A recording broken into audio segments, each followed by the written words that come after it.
ENS, yeah, veteran.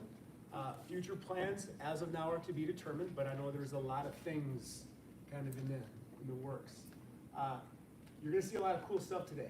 Stuff that Phoebe's personally made, whether it's an original score or animation. There's a lot here. It's compelling, and I know it was kind of deeply personal to Phoebe, and the things that she really likes to do. So excited for this to happen.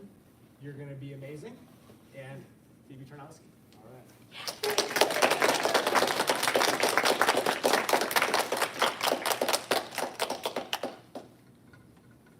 Storytelling is one of the most precious things I think we as a people have to offer.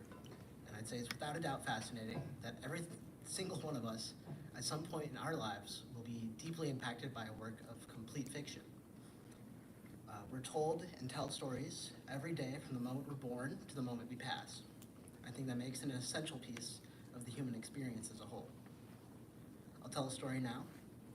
From the moment that 9-year-old me started to comprehend that the things I read, watched, and listened to were created by other people, I became obsessed with the prospect of creation. For the last 9 years of my life, this has manifested primarily as various forms of video creation. What started as puppetry and stop-motion animations blossomed into a love for video editing, a skill and practice that has stuck around for a very long time and practically kickstarted my entire VNS career. Which brings me to what I've been up to and studying all year and all of last year and the year before. So before I talk about anything specific to my senior project, I want to deliver some informational context that I had going into it.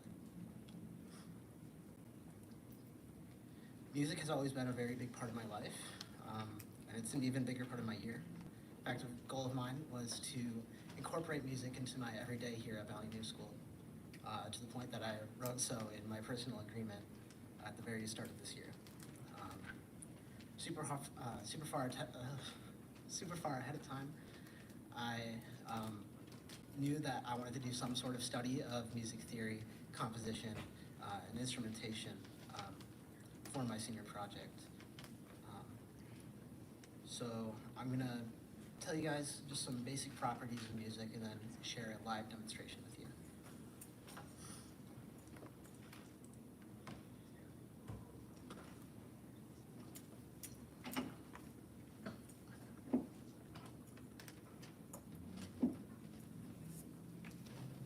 This scale, the C major scale, is the first thing basically anybody will ever learn in any first piano lesson. This is going to form the basis for which we talk about the properties of music theory. It might help though if we map out the intervals and display the scale on a piano roll. Different keys have different scales. If we shift our C major scale up by 2 semitones, we get a D major scale.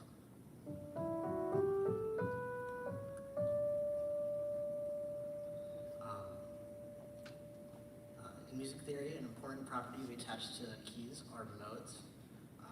That's kind of where the difference between a major and a minor scale come into play. Modes are essentially different variations of a scale that hold an entirely different tonal center. This can be used to change the emotion you convey in the song. To kind of simplify, we'll be sticking to the Ionian and Aeolian modes, also referred to as major and natural minor. So if we bring it back to our C scale and flatten the 3rd, 6th, and 7th intervals, we get a C minor scale.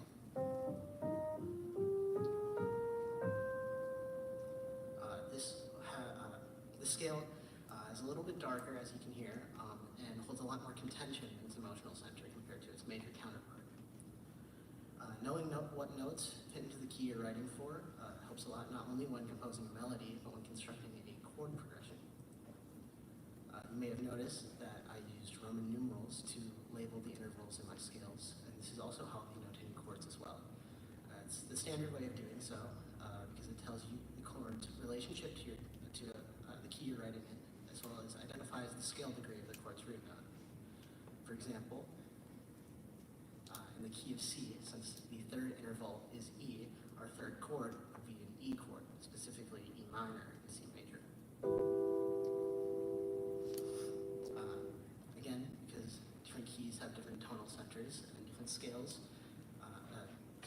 because different keys have different tonal centers,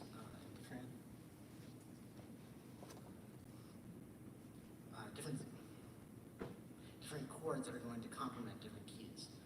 For example, in the key of G minor,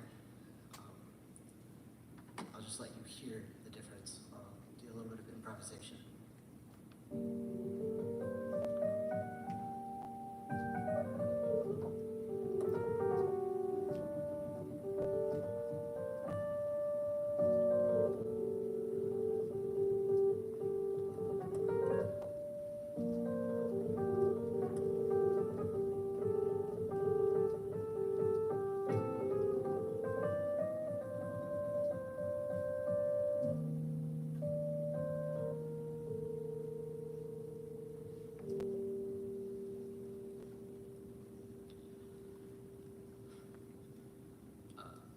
Similar to keys and modes,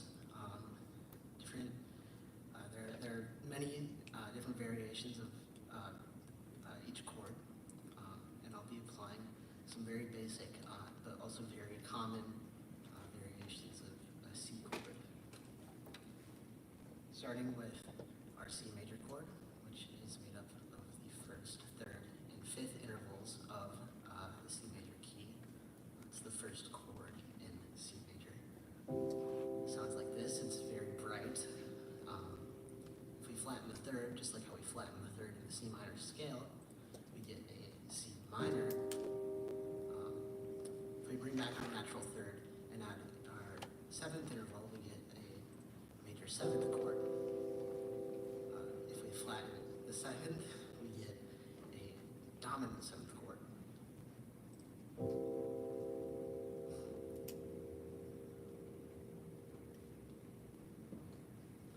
Now it's time for the live demonstration.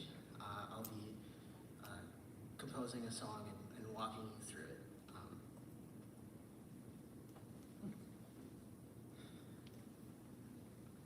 Like most amateur to intermediate songwriters, I'll be starting with writing the chord progression first. And I think just because it's very basic and very easy to work with, I really like this chord voicing that starts with an F major seventh. Drops down to a C major seventh. It's really versatile, kind of emotionally ambiguous. There's a lot that you can do with this, but what I think I'm going to do is I'm going to find a way to drop down a little bit more naturally to the C major seventh chord. The easiest way to do this is to bring down the mood of our F chord here. Which I'll do by making it a minor chord. And that gives us a smoother transition to our C chord. If I wanted to find a way to kind of lift us back up to our F chord, I'll find a kind of intermediate chord between them that's a little bit more contentious and not exactly diatonic to the key that we're writing in. So I think I'll roll with an E major seventh. And in sequence, that sounds like this.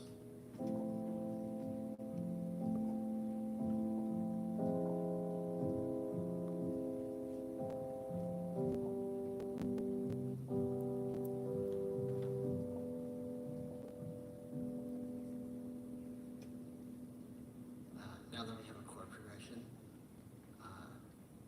it's time to write the melody. Really, kind of effective way to write a melody is to create a motif or a part that repeats itself throughout your piece. A really good example of this is in the soundtrack of The Legend of Zelda: Tears of the Kingdom, which has a motif that sounds like this. This repeats itself constantly throughout the entire soundtrack, but also throughout the main theme, and in context it sounds like this.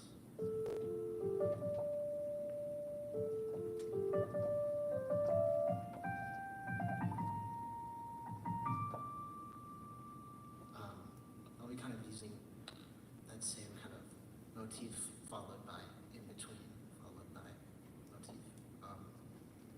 So I guess I'm going to try to find something that sounds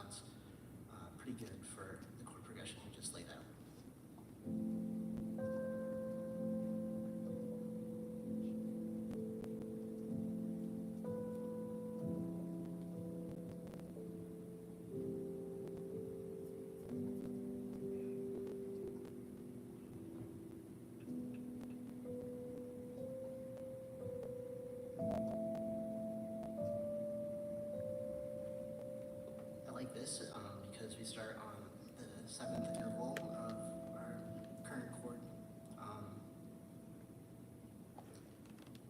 which kind of brings out that the sting that lays at the end of it. And I think to match our drop down to this F, our minor chord, I'm gonna follow that downward motion in the melody. It's just I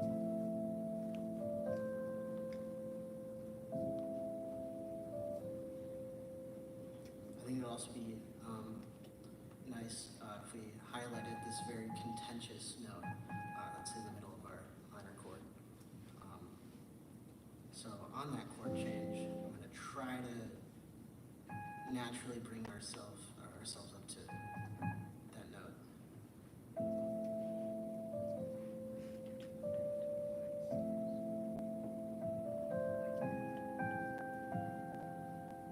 And continuing the downward motion, I'm going to land on, since you started at our 7th interval of our F chord, I'm going to land on this 7th of our C chord.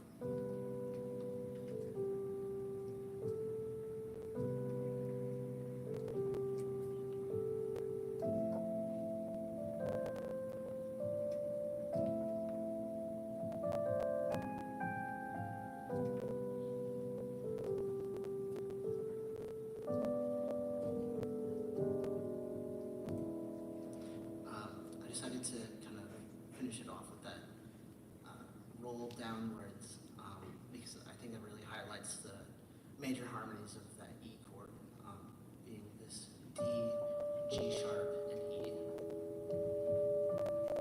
So, play it again.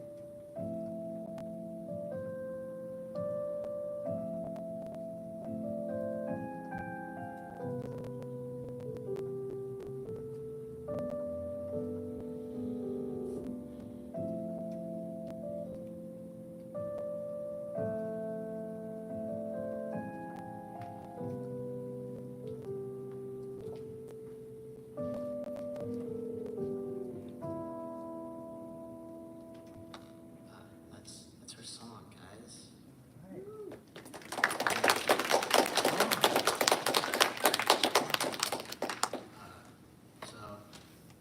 The next thing that I would do as a composer and producer is record and produce the song. So we're gonna do that together. I've planned to do this in a very interactive way, so just bear with me a little bit.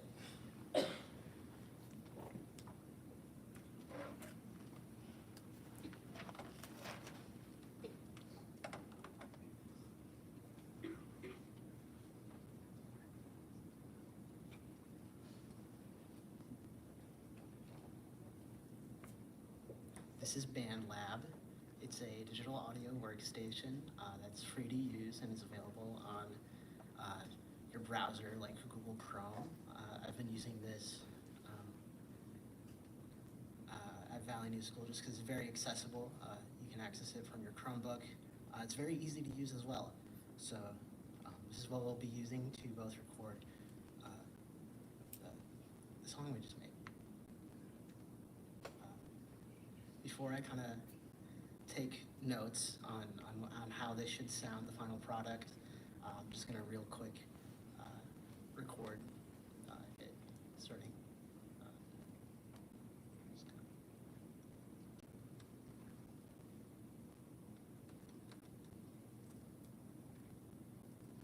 Or not.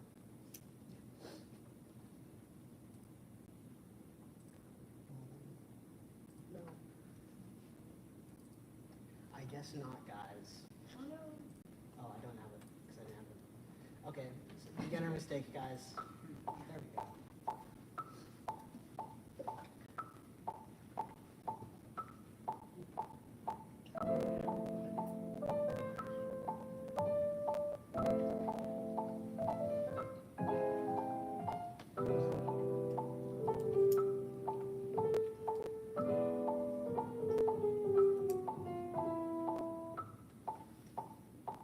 Very easy. Very, like, we'll clean that up later.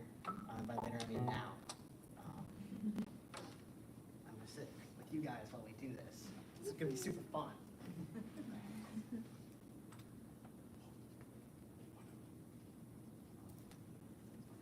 My pens don't work as a mouse pad as much as I thought they would. Oh well.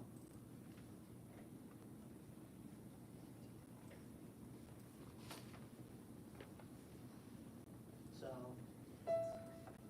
totally actually. Thank you so much. Thank you, Mr. Flush. Well, that doesn't work at all, actually. Sticking to my pants.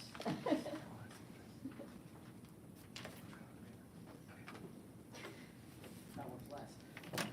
Guys, we're using Cameron's book as the mouse pad. I knew it was your fault. Yeah, Cameron! Okay. So the first thing I'm going to do is just kind of clean it up, make sure that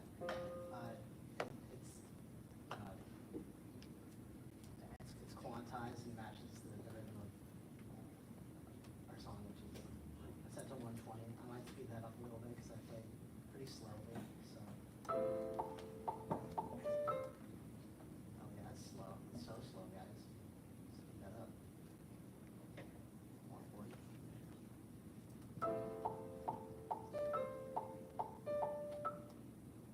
Did I play off that off mute? Or am I going insane? Oh no. This is gonna take longer than I thought. Oh no.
This is what I do every single day, by the way, guys. It's so entertaining.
sound like? What instrument should I use?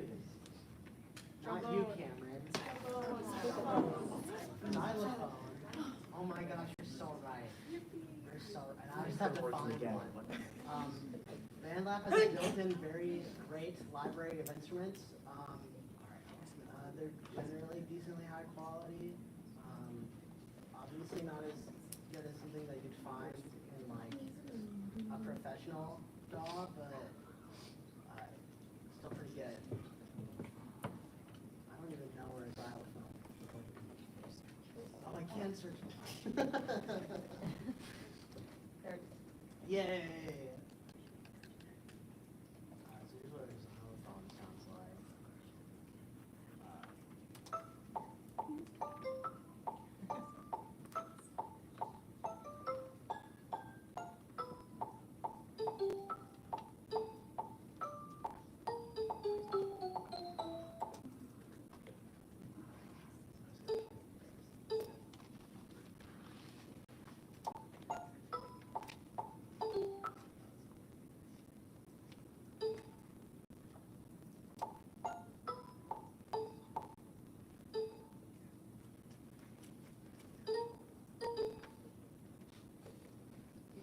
Doesn't like me at all.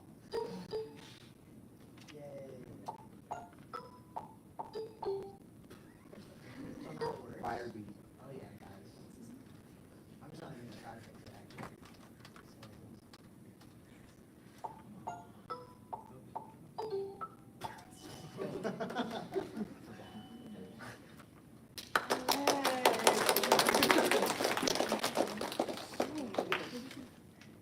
Oh yeah.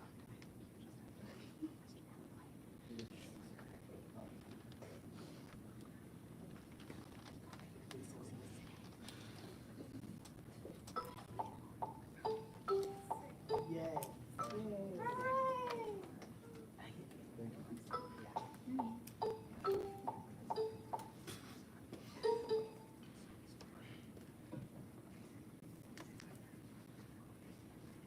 What should the second instrument sound like? Oh, please, How about- Tim. Acoustic guitar.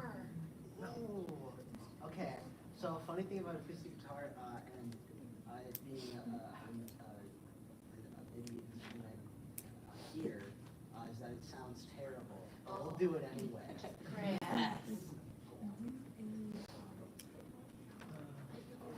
You passed it. So here's what that sounds like, and you'll hear exactly what it sounds like. It didn't change. It doesn't really sound like a guitar. It just still sounds like a keyboard. But yeah, that's all with it.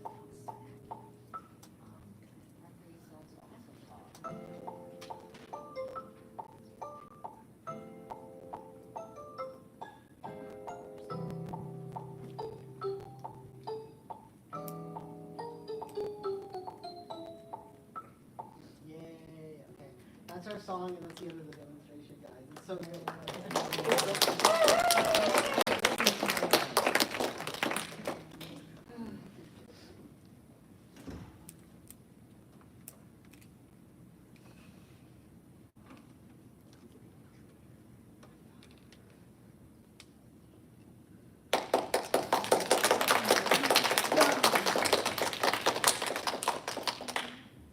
And that concludes the music portion of my presentation.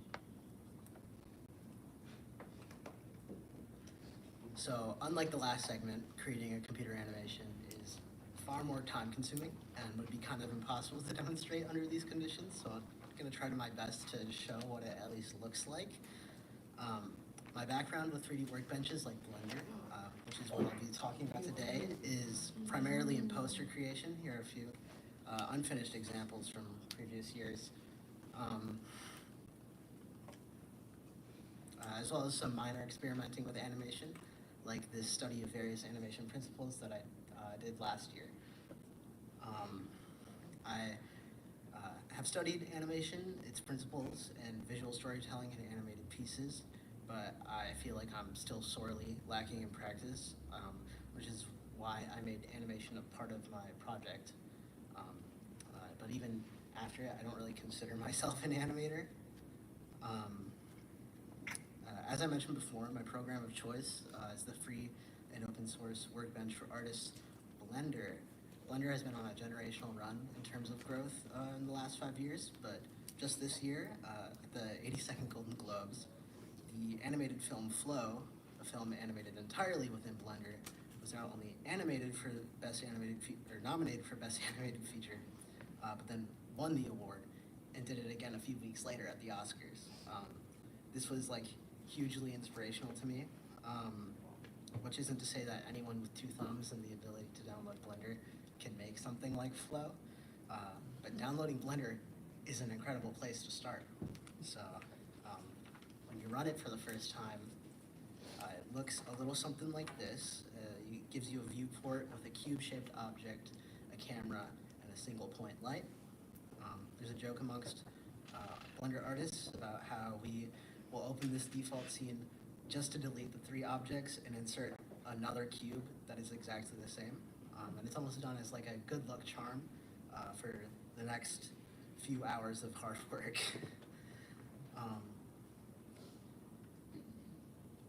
This is, this is the very foundation, starting place, but there's not much to animate here. You need a character, and that character needs to be rigged. I followed an online course from P2 Design Academy, which is an almost e-school style course centered on rigging and animation in Blender. They provided the armature that I'll be using as my main example today. This character here isn't much of anything at the very moment. We can't change its pose or animate it because it has no bones. Bones on an armature are points attached to portions of your model that can be manipulated to create poses. Advanced bone structures are often referred to as rigs, and a rig attached to a model is called an armature, but I will be using all 3 terms pretty much interchangeably. This rig is decently complex, and complexity is something that I actually very much welcome in rigging because it means you can do just a lot of really interesting things. Like in the example I showed previously, these are all generally complex poses to create pretty simple movement. It's also a great example of animation not being actual motion, but poses in sequence to create the illusion of motion. Again, here's what that looks like. It's been my favorite model to work with for like the last year or so. It's just a really fun rig to work with. But if you want to start out and you just want to practice animation, Adobe has a huge library of free models and rigs to use called Mixamo. These aren't necessarily high quality models or rigs, but I think they get the job done and are good for practice. I tried one out this year and I created this little kind of keyframed mess of escape footage. So, I mean, yeah, you can do some pretty simple things. You won't get quite as complex results as my previous example, but yeah, so still a good place to start, I think. Now, I'm going to talk about my senior project. In the rationale of my senior project, I outlined what research I would need to do and what habits I would need to build in order to create a 5-minute long animated short film with a complete score. Surprisingly, I had actually accounted for the fact that this would be near impossible to do with my schedule, and ended up being very honest about that at the proposal table. After some light negotiating, the goal became have a finished storyboard, a non-final version of the score, and 1 animated scene. I've only attempted really once at making an animation that's longer than 6 seconds, give or take. So basically I was diving headfirst into a year that would have no misfortune, mishaps, or hiccups whatsoever. None.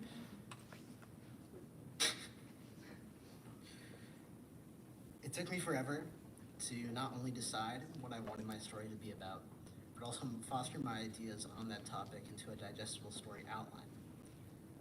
That would then become my storyboards, and then in theory, animated short film. Getting an idea onto paper and then sticking to it has never really been a strong suit of mine.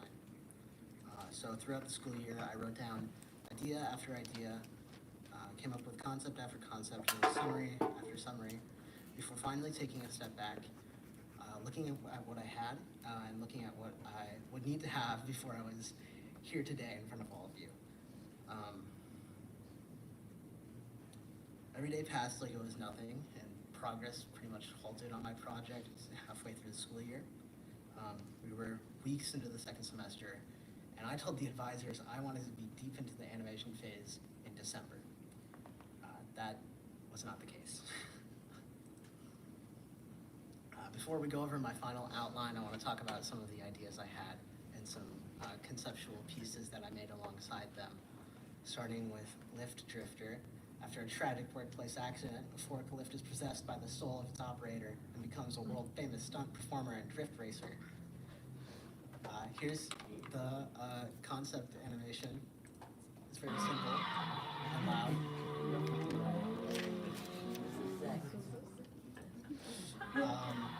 There's a song to accompany the video as well, so just take a listen.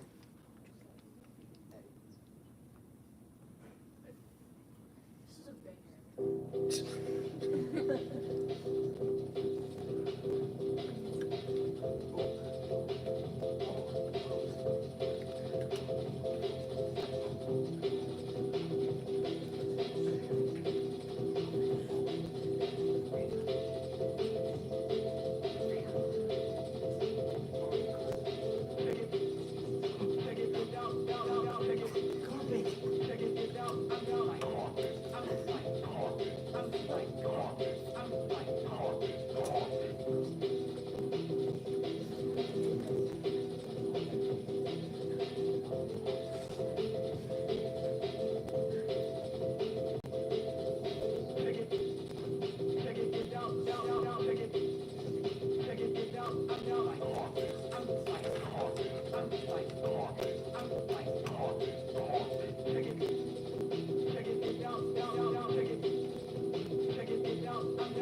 Shout out if you recognize the sample, by the way.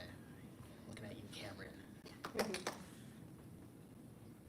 The next idea, called Super Kyle Dudes, was about a college student who woke up and suddenly became the new best friend of his favorite video game character, Kyle Limburger, who's pictured on the screen.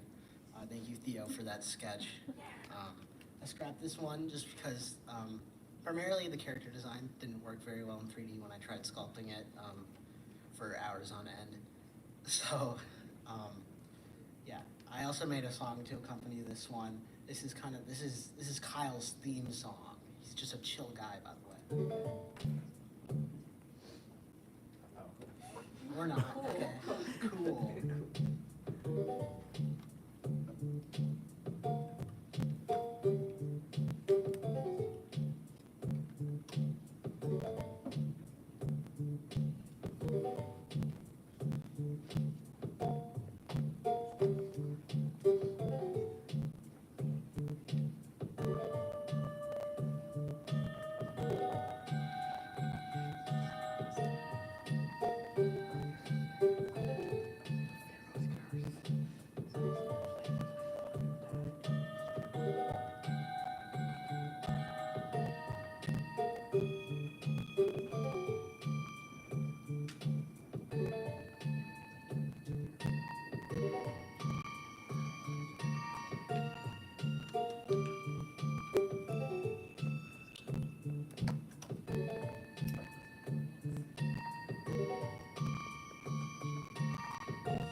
ideas that I kind of scrapped and weren't as fleshed out. I also have 2 more songs to share that are unused and not really attached to any specific idea or concept, and were more just me practicing scoring something. So, yeah. Your time.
With those ideas out of the way, we can talk about the final outline. The best idea that I had, and was actually willing to create something out of, was completely unlike the other ones, which are all very unserious in one way or another. This one sort of became autobiographical, reflecting the story of my senior year. I've had long, rough patches in my sleep patterns and sleep schedule throughout the year. At its worst, it's caused so much distress to the point where I've had days to weeks at a time where all I could get myself to work on and focus on was music. As I was coming down to the wire on time, I realized I needed a story that could be conveyed with minimal characters, minimal dialogue, and entirely through animated set pieces and a score designed around the plot structure. So, one day, when I was just really feeling it, I sat down, just spat out a song and an outline for an opening sequence, following kind of shot by shot what I envisioned.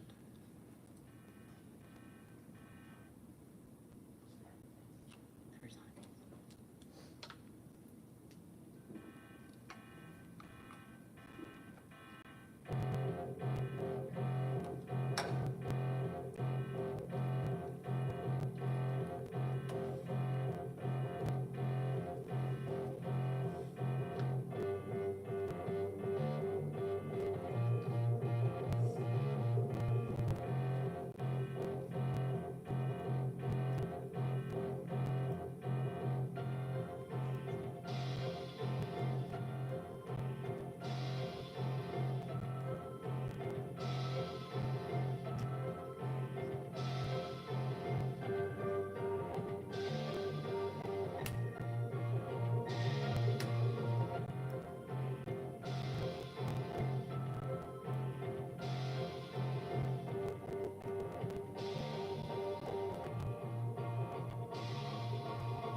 next day, I did the exact same thing. I decided I should keep the ball rolling, and just laid out another shot-by-shot outline with another song.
And the next day, I did the same thing. This time, though, I decided that the song that plays in sequence C should kind of reflect the opening sequence a little bit to show that the kind of repetition of daily life is really catching up to the protagonist. And at the end, there's this kind of Beatles quote to kind of solidify that this is like, very personal to me. And I quoted the song "A Day in the Life" for that reason. So.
Sequence C, or sequence D, is the same kind of daily repetition, but without music. It's the only part of the story with no music to show that, kind of the lack of sleep and utter disgust with the life that this character has is pushed away the love of his craft. So. Talk about production now. These are the main sort of pieces of software that I used throughout the project. I showcased both Blender and BandLab earlier. OpenBrush is a 3D painting software made for virtual reality. I've been using it for a few years now, but I primarily used it for set design as well as environment design and some pre-visualization. That's the exact same with some apps in the Adobe Creative Cloud Suite, primarily Premiere Pro and Photoshop, which I am also decently experienced in. Virtual Desktop is a remote desktop solution, also for virtual reality headsets. I've just found that when I have a bigger monitor in front of me. I'm a lot more locked in on my work, so that was super helpful throughout the year. I did kind of get bored of using OpenBrush, and ended up using Minecraft for most of the set design, so you'll see what that looks like in a little bit. This is the general workflow that I followed, which was record a demo for the soundtrack, write the shot-by-shot outline, design the set, and then do some posing and animation in Blender. Here's what that set design in Minecraft looks like with a little edited storyboard at the bottom. Just let you guys watch that.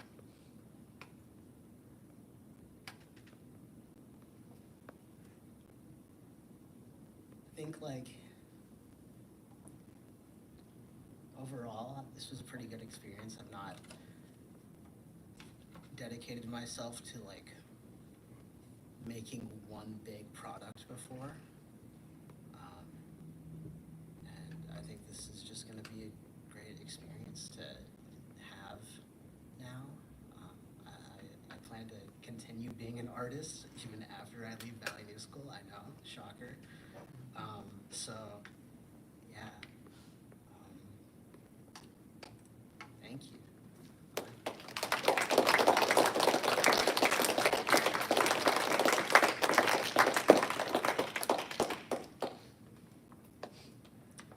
I'll be taking questions now. From anyone but Cameron. What is wrong with what I can't say? I'm allowed to say stuff. Freedom of speech. Yeah, First Amendment. Okay, Cameron, what do you want to say? Well, so rudely pushed back on with my words. Favorite VNS memory? I said this yesterday in Hot Seat. My favorite VNS memory was this year's all-school field trip when after dark, my friends and I, Theo, Ash, Avery, kind of snuck into the empty pool at the campsite. Now, we didn't break anything, the gate was wide open, but I kind of doubt that we were supposed to be in there in the first place, so that's my favorite VNS memory. We did a seance also. So. Cooper. Advice for future seniors. Cooper asked advice for future seniors. You're asking me for advice? Yes. Find something to do every day. I found it super helpful when I had kind of the rhythm of having something to complete every day and having a daily goal in mind. And that kind of really helps with the senior project, which is this huge monumental thing that's supposed to be at least 300 hours. So, Mabel? When did you start playing piano? Mabel asked when did I start playing piano. I had been interested in playing piano. Pretty much, like I said in the very beginning, since I was like 9 years old. But I hadn't actually started playing piano like regularly and learning about music since I think late freshman year, so 3-ish years ago, give or take. So yeah, this was cute. You're self-taught, right, for the piano? All Yeah. self-taught? Oh yeah. Ms. Linky asked it. I didn't. I was just actually following Yeah. up on Maple's thing. Yeah. I have a different question. But I haven't taken piano lessons a day in my life, and I'm never going to. Yeah, just a piece of music philosophy that I have. I did take band classes in middle school, but that didn't stick. So, Sim? What are some of your biggest musical inspirations? Sim asked what are some of my biggest musical inspirations. I have always adored the Beatles.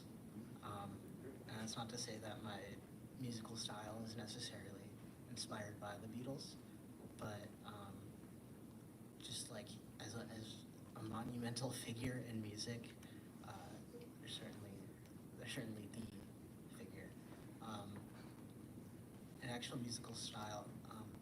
My last source is Hayes Hagedorn, who I've known for a few years now.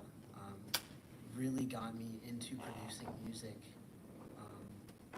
my sophomore year, and that's stuck, and that's really grown into something that I love doing. Yeah. So that's probably my biggest direct inspiration is them.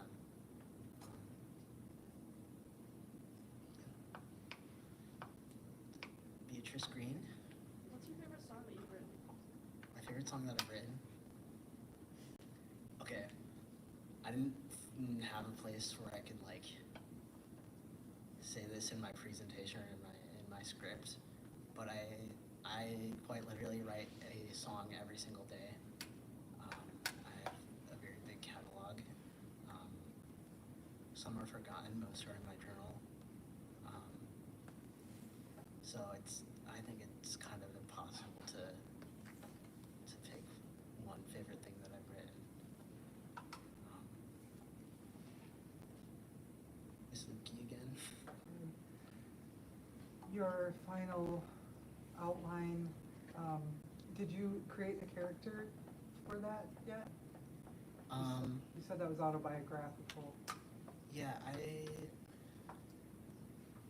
ended up choosing actually to use, you'll see this at the assessment table, but, oh, sorry, Miss Lukey asked if I designed a character for my animation. I ended up actually using one of the models from Adobe's Mixamo library, but I totally trashed the rig that they gave me and made my own, because I thought I just would be better off with one that was a little bit more complex. So I did not design my own character, but I have been working with a character, and there will be some more animated pieces shown at my assessment, yes. I'm gonna try to reach over to the other side of the room. Roger? What's your favorite music genre and artist? Roger asked what my favorite music genre is and artist. I have very genre-less ears. I will listen to anything, pretty much. So I have none. I'm sorry. Aiden Heike. Do you have any plans to continue this animation?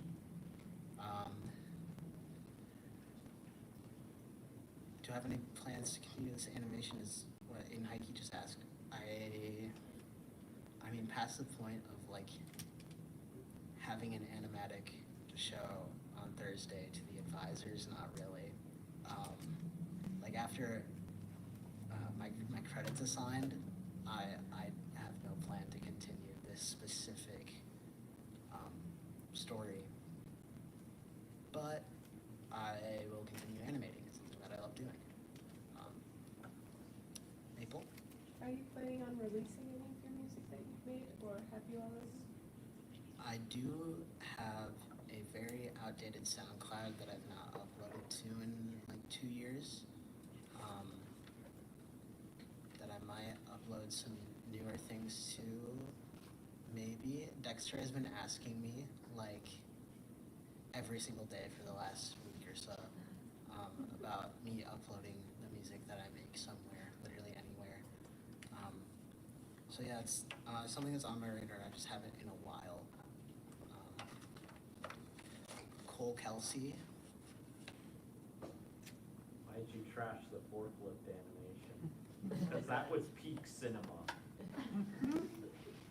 It was born entirely out of a kind of joke idea based on like a goal of mine for like a few years now has been to get my forklift certification. And I just like, I don't want to, I don't know. I don't want to make a joke out of like something that low-key I've been wanting to do for a really long time. Yeah. Sim? frequency of which you create music, would you say that it is a therapeutic process for you, or more of like you have to get it out? Sim asked if creating music is more therapeutic for me or more stressful, like something that I feel like I have to do. There are definitely days where I feel like a little bit burnt out, but otherwise, like I am always pretty much down to play something or make something. And I've never felt like, oh, I don't want to play piano today. I feel like it kind of, the frequency at which I create and play music is, I feel like it's just kind of come naturally. Yeah. I mean more like something you can't contain.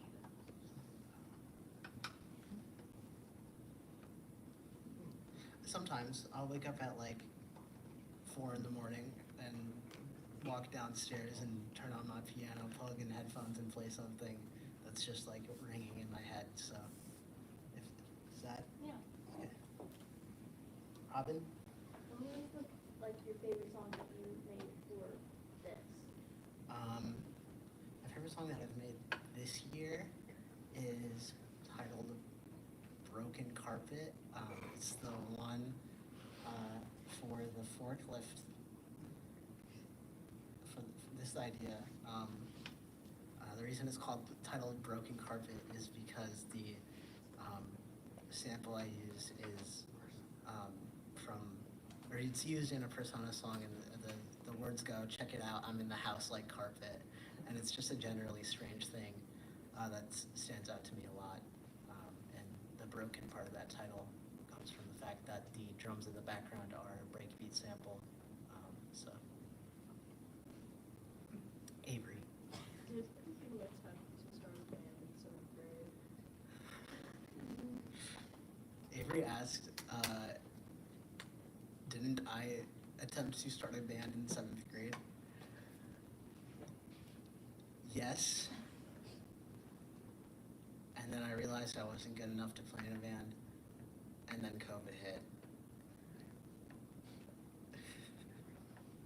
Sorry, I love the core memory of you. I do play in a band currently called West Washington Street. Theo. How does your music writing process change when you're making collaborative music? Theo asked, how does my music writing process change when I'm writing music collaboratively? I guess the music that I write collaboratively is generally more so born out of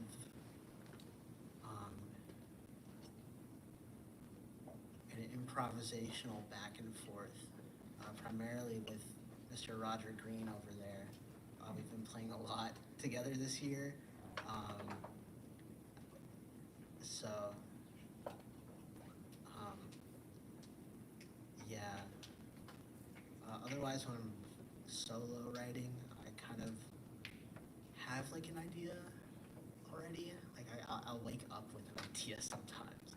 I just have to get it down and out into the airwaves.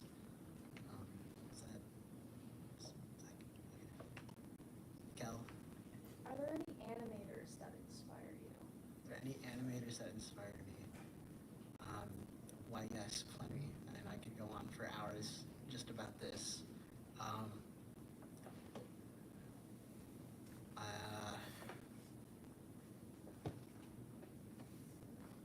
think if I had to narrow it down, if I had to nail down two, Hideaki Anno, the creator of Neon Genesis Evangelion, is an incredible, multi-talented artist, but also his animated works and portfolio are deeply inspirational to me.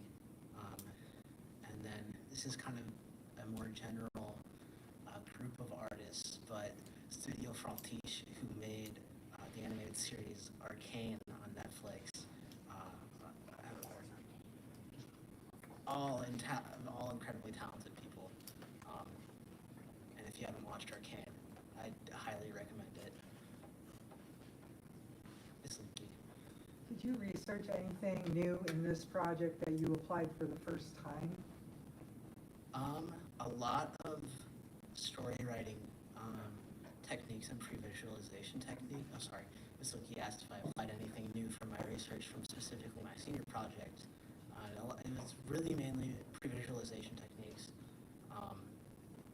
That's like the big thing, and that was one of my subtopics in my research outline.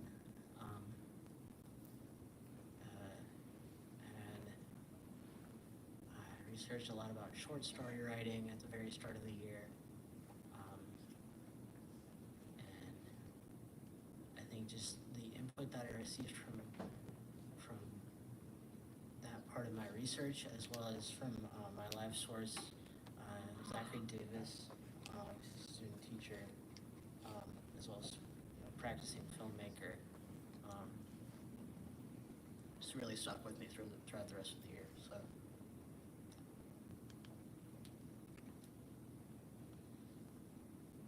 Cole Kelsey again. Were there any video game like soundtracks that inspired you? Because like, I don't know, like with some of your songs, it feels like some of the sound fonts you use like are very much inspired by like video games, whatnot. Yeah. So two of the conceptual songs that I shared, both Broken Carpet and the Kyle Limburger theme song that doesn't have a name. Well, the Broken Carpet, like I said previously, is the sample is from a Persona spin-off.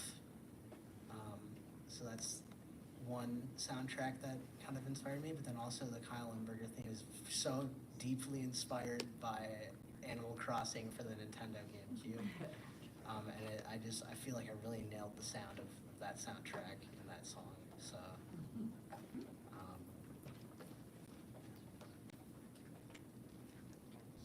Miss Fornes. All right, so when a film is being created, when does the score creation process come in? Or is it different for every film?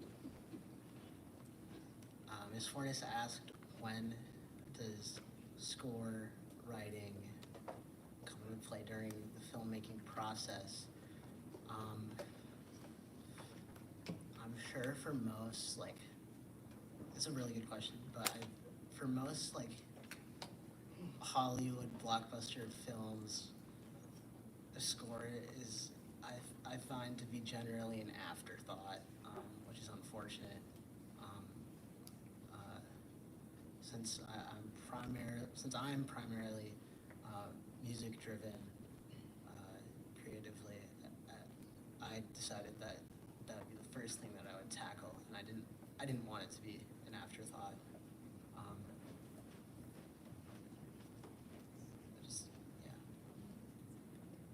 Theo. If you could pursue any creative venture after you graduate, what would it be? Theo asked if I could pursue any creative venture after I graduate. What would it be? I need to make an album.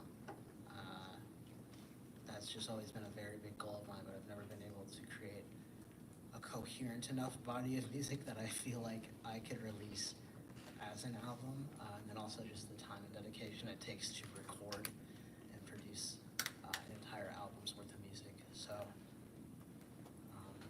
sad. Yeah. Milo. Will you give me your old SoundCloud? Milo asked if I will give him my old SoundCloud username. Yes, and just you, Milo. What the heck?